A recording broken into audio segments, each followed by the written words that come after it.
Domingo, 3 de agosto, palco do Fantástico. Anitta canta Algum Me Rodeia ao vivo na TV aberta. E logo depois, diz que perdeu o medo de ser do candomblé. Não é só um show. Para entender, você precisa voltar uns anos e ver o que ela escondeu. E de quem. Até o fim do vídeo você vai entender por que essa apresentação de domingo não foi divulgação de disco. Foi uma declaração pública, no palco mais tradicional da TV brasileira. E aqui tem um detalhe que pouca gente reparou: ela nem precisava estar ali. O álbum já tinha saído, a turnê já tinha estreado. Mesmo assim, ela escolheu o show da vida para abrir o jogo sobre a fé. Mas antes de eu destrinchar essa virada, tem uma peça que muda tudo. E ninguém comentou. Então vamos organizar o que vem por aí. Porque essa história tem três camadas e nenhuma delas pode ser pulada. Primeiro, o álbum, o Equilibrium, em duas partes, e as quatro músicas que ela levou ao show da vida. Ogum Me Rodeia com Maria Bethânia, Deus Existe, Feitiço e Não Me Cutuca. Depois, o confessionário, a hora exata em que ela admitiu, diante de milhões, o medo de falar da própria religião. E por fim, a polêmica paralela do divino sexual. Porque, poxa, toda vez que a Anitta bota o pé num palco, ela consegue ser sagrada e pecadora ao mesmo tempo, às vezes na mesma música, no mesmo minuto. Pois é mais sutil do que parece. E é essa dualidade entre o que ela escondia e o que ela agora mostra, que a gente vai destrinchar a seguir. Vamos reconstruir a cena com calma, porque o contexto aqui é metade da história. Domingo, 3 de agosto, o Fantástico recebeu a Anitta para uma apresentação especial do álbum Equilibrium. Segundo o Gum, foram 4 performances ao vivo no palco do programa. O Gum Me Rodeia, em parceria com a lendária Maria Bethânia. Deus Existe, Feitiço, e Não Me Cutuca. Repara na curadoria dessas 4 faixas. Nenhuma delas é a aposta mais óbvia de rádio. Ela não levou um hit pronto para embalar a audiência do domingo. Ela levou a espinha dorsal espiritual do disco. O álbum, em duas partes, foi lançado pela gravadora da própria cantora, o que dá a ela controle total sobre a narrativa, desde a mixagem até o marketing. E a estreia da turnê aconteceu no sábado, 2 de agosto, em Porto Alegre, exatamente um dia antes da aparição no Fantástico. Ou seja, a cartada foi ensaiada nos dois palcos em 24 horas. Do sul do país direto para o estúdio da Globo, um fim de semana que resumiu a nova fase dela em 2 atos. Primeiro o Templo Popular, depois o Templo da TV aberta. Mas o que realmente chacoalhou a audiência não foi a playlist. Foi o momento em que Anitta, diante de milhões de telespectadores, decidiu abrir o jogo sobre a fé. Ela contou que sempre teve medo de expor publicamente que era do candomblé. Medo do preconceito, medo de sofrer retaliação na carreira, medo de ser reduzida a um rótulo que a indústria não saberia vender. E ela citou uma frase que resume tudo e que ecoa como uma condenação histórica: não pode dizer que é da macumba. Foi o próprio Gun que registrou essa fala, em reportagem dedicada à apresentação. A cantora explicou que passou mais de uma década carregando esse peso em silêncio, fingindo uma neutralidade espiritual que nunca existiu.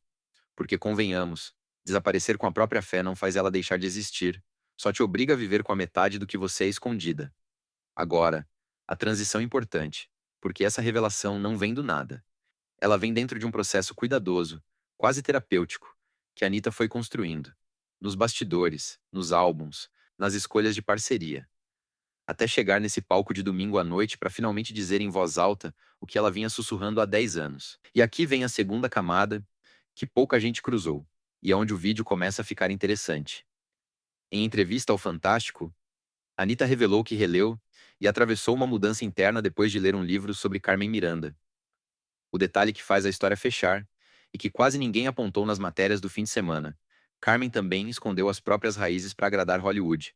Ela passou a carreira inteira como símbolo do Brasil no exterior, vendida como a cara do país em bananas e batuques. Mas, nos bastidores, apagou aspectos da própria cultura para caber num molde que a indústria americana mandava, controlava e renumerava. Anitta quase repetiu esse roteiro de apagamento. Só que, ao contrário da predecessora, resolveu quebrar o molde no ápice do próprio poder. É uma conexão que não foi apontada em nenhuma matéria do fim de semana, mas está escancarada nos fatos. A herdeira do trono pop lendo a biografia de quem enterrou a própria identidade para sobreviver.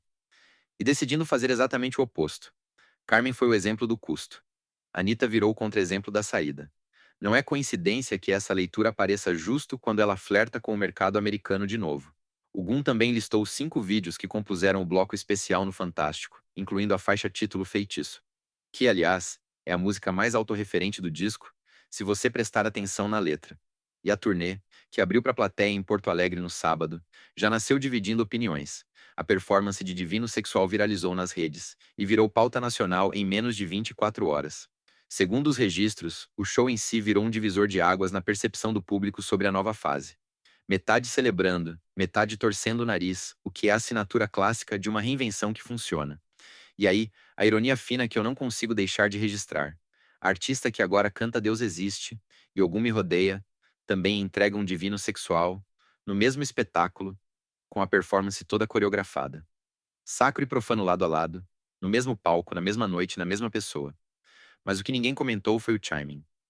Isso não é coincidência. É arquitetura. E é isso que a gente vai separar agora. Vamos juntar as peças, porque é aqui que o caso ganha a cara do recorte vivo. Faz uma década que a Anitta construiu uma carreira internacional apostando em versões dela. A menina do funk, a popstar gringa, a empresária implacável, a cantora que fala 5 idiomas e manda no próprio catálogo. E em nenhum desses capítulos a religião aparecia com nome e sobrenome. Ela cantava sobre amor, sobre festa, sobre poder, sobre traição, sobre superação. E deixava a fé nos bastidores, como se fosse um acessório que não combinava com o resto do figurino. Mas a fé nunca foi ausente. Ora, espera. Aqui é a virada. Ela não estava ausente, estava censurada. Censurada por medo de mercado, medo do preconceito, medo da frase que ela mesma verbalizou naquele domingo. Não pode dizer que é da macumba. Se até uma artista do tamanho dela, com esse alcance e esse poder de barganha, tinha esse medo. O que isso diz do preconceito estrutural que a sua vizinha de terreiro enfrenta todo santo dia, sem palco, sem equipe de assessoria, sem gravadora do lado? O que a Anitta fez no domingo foi inverter uma lógica de décadas do mercado pop brasileiro. Em vez de esconder a fé para não assustar patrocinador, ela transformou a religião em headline. Levou o candomblé para o palco do Fantástico, com Maria Bethânia dividindo os créditos da faixa mais potente do repertório. E ela fez isso na TV aberta. O formato mais tradicional, mais família, mais bom domingo para assistir com a avó que existe no país. Não foi num festival nichado, não foi num show para iniciados. Foi no programa que as gerações assistem juntas, onde a audiência gospel ainda é relevante e onde a palavra macumba ainda pesa como ofensa em muita casa. É quase um desafio público. Olha o que eu sou, olha onde eu estou dizendo isso, e agora me diga que não cabe. E o detalhe que fecha a tese. Foram os próprios fãs que notaram o que as matérias não diziam. Ela vinha construindo essa dualidade publicamente fazia meses nas redes e nas letras. E o Fantástico foi só o coroamento de um processo que já estava anunciado. A revelação não foi improviso. Foi cerimônia. E isso é só metade do que ninguém te contou. Toda semana eu volto com um caso desses. Agora o vídeo fecha o loop. E é aqui que a história se reorganiza na sua cabeça. O medo que ela descreveu em décadas de silêncio. Aquela preocupação constante de não pode dizer que é da macumba. É o mesmo que trancou Carmen Miranda num arquétipo vendável lá em Hollywood, décadas antes. Carmen se tornou o símbolo do Brasil para o mundo inteiro, mas ao custo de se tornar também uma caricatura que ela mesma sustentava. A diferença é que Carmen não conseguiu, ou não quis, se soltar. Anitta, aos 30 e poucos anos, no ápice do poder que ela mesma construiu, escolheu o show ao vivo mais assistido do país para se soltar. E repara, ela não lançou um funk manifesto sobre liberdade religiosa nas redes. Ela foi, literalmente, ao Fantástico, cantou para os orixás e deixou Maria Bethânia dar o aval de lenda ao lado dela no palco. E aqui está a reorganização de entendimento que eu quero te deixar. Esse movimento talvez seja maior do que um disco. É um sinal. Talvez o mais visível até agora. De que a relação entre fé e indústria do entretenimento no Brasil pode estar mudando. Lentamente, aos trancos, mas mudando. Se a rainha do pop entra no domingo com algum me rodeia, segura um microfone e diz que não tem mais medo e o mundo não desaba. Então o precedente está criado. A mensagem que ela envia para o mercado e para o preconceito é devastadora e simples ao mesmo tempo. Eu fiz do meu jeito e sobrevivi a essa altura até melhor do que quando eu me escondia. Isso muda como você lê a carreira dela. Não como uma sucessão de singles, mas como um processo longo de reconquista da própria identidade.